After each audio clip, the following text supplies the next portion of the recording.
Pues sí, efectivamente, y en visión global, en la vuelta al mundo en menos de 10 minutos, vaya jornada electoral la que se tuvo en Brasil este 2 de octubre, y las miradas siempre centradas en las presidenciales, pero hay que recordar que también fueron elecciones en materia de gobernadores,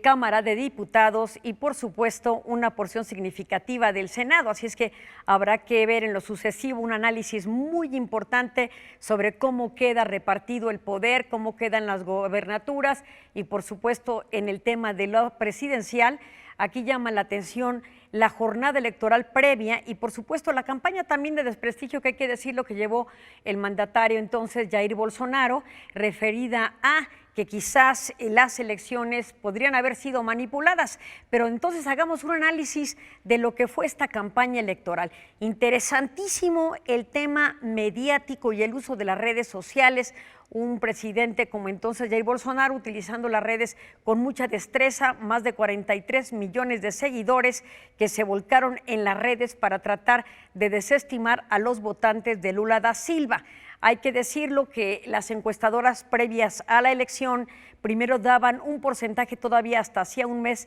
con una ventaja de Lula del 33% sobre Jair Bolsonaro, que se fue reduciendo con el paso de los días hasta llegar hasta ese día prácticamente a 10% de diferencia entre uno y otro candidato a la presidencia. Hay que decirlo, había 4 candidatos, pero de los más importantes, Jair Bolsonaro y, por supuesto, Lula da Silva. Interesante ver cómo el voto mayoritario para Lula da Silva se sentía en las zonas marginadas, particularmente también el de las mayorías en las ciudades para Bolsonaro.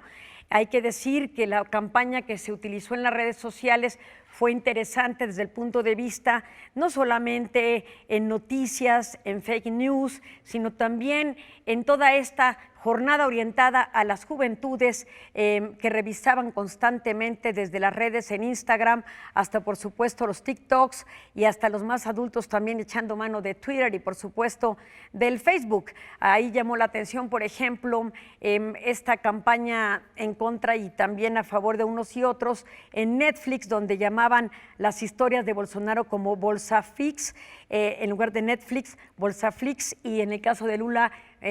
Lulaflix, tratando de hacer parodias de uno y otro, pero finalmente volcadas también no solamente a los éxitos de uno y otro en sus distintos gobiernos, sino a partir de una crítica exacerbada, donde hay que decir que quizás los que pierden en esta elección son los propios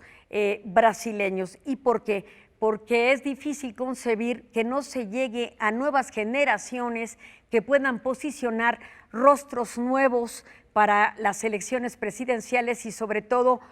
planes de gobierno o proyectos de nación novedosos. Un Lula da Silva que lo que prometía es prácticamente retomar lo mejor del pasado, contra un Bolsonaro en mantener lo mejor de este presente. Entonces, ¿dónde está la innovación de cara a las circunstancias actuales de un mundo complejo en medio de una guerra, donde hay que decirlo, Bolsonaro utilizó bien la estrategia de tratar de volverse el surtidor en muchos temas de carácter agrícola y agropecuario, por supuesto, dedicado hacia Rusia, hacia surtir también en el cono sur esta potencia